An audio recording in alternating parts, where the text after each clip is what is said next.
S ನೋಡಿ, ರಣಮಣಗೆ ಬೆಂಗಳೂರಿನಲ್ಲಿ ಸಿದ್ದರಾಮಯ್ಯನವರ ನಿವಾಸ ಕೂಡ ಗಡಗಡ ಅಂತ ನಡುಕ್ತಾ ಇದೆ. ಸಿದ್ದರಾಮಯ್ಯನವರ ಕಾವೇರಿ ನಿವಾಸದ ಕಾಂಪೌಂಡ್ಗೂ ಕೂಡ ಹಾನಿಯಾಗಿರುವಂತದ್ದು. ಇದೀಗ ಧಾರಾಕಾರ ಮಳೆಗೆ ಬೃಹತ್ ಮರ ಬಿದ್ದು ಗೋಡೆಗೆ ಹಾನಿಯಾಗಿದೆ. ಎಲ್ಲಾ ಕಡೆನೂ ಕೂಡ ಮರಗಳು ಬಿದ್ದಿದೆ. ಈಗ ಕಾವೇರಿ ನಿವಾಸವನ್ನ ಕೂಡ ಬಿಟ್ಟಿಲ್ಲ, ಅಲ್ಲೂ ಕೂಡ ಮರ ಬಿದ್ದಿರುವಂತದ್ದು. ಸಿದ್ದರಾಮಯ್ಯನವರ ನಿವಾಸ ಗಡಗಡ ಅಂತ ಇದೆ. ಕಾಂಪೌಂಡ್ಗೂ ಕೂಡ ಹಾನಿಯಾಗಿದೆ. ಧಾರಾಕಾರ ಮಳೆಗೆ ಬೃಹತ್ ಮರ ಬಿದ್ದು ಗೋಡೆ ಹಾನಿಯಾಗಿದೆ. ಕುಮಾರ ಕೃಪಾ ರಸ್ತೆಯಲ್ಲಿ ಬಿದ್ದಿರೋ ಹಲವು ಮರಗಳು. ಸಿಎಂ ಮನೆ ಮುಂಭಾಗದ ಕುಮಾರ ಕೃಪಾ ರಸ್ತೆಯೂ ಕೂಡ ಬಂದ್ ಆಗಿದೆ.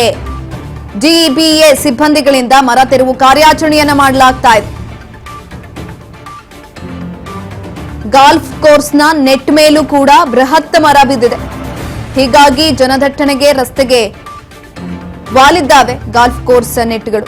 ಈ ಒಂದು ಸಂದರ್ಭದಲ್ಲಿ ಎಸ್ ನೋಡಿ, ಇಲ್ಲಿ ಮಾತ್ರ ಜಿಬಿ ಅಧಿಕಾರಿಗಳು ಬೇಗ ಹೋಗಿರುವಂತದ್ದು. ಯಾಕಂತ ಅಂದ್ರೆ ಸಿಎಂ ಸಿದ್ದರಾಮಯ್ಯನವರ ನಿವಾಸದ ಮುಂದೆ ನಿವಾಸಕ್ಕೆ ಗೋಡೆಗೆ ಹಾನಿಯಾಗಿದೆ ಮರ ಬಿದ್ದು ಅಂತ ಅಂದಿದ್ದ ಕ್ಷಣ ಅಲ್ಲಿಗೆ ಹೋಗಿದ್ದಾರೆ. ಇನ್ನೂ ಬೇರೆ ಕಡೆನಲ್ಲಿ ಇದೇ ರೀತಿಯಾದಂತ ಅವಘಡಗಳು ಸಂಭವಿಸಿದ್ದಾವೆ. ಮರಗಳು ಧರೆಗುರುಳಿದ್ದಾವೆ.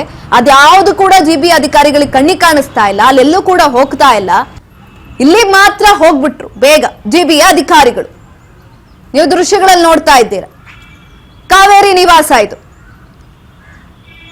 ಮರ ಬಿದ್ದಿದ್ರಿಂದ ಗೋಡೆ ಗಡಗಡ ಅಂತ ನಡುಕ್ತಾ ಇದೆ.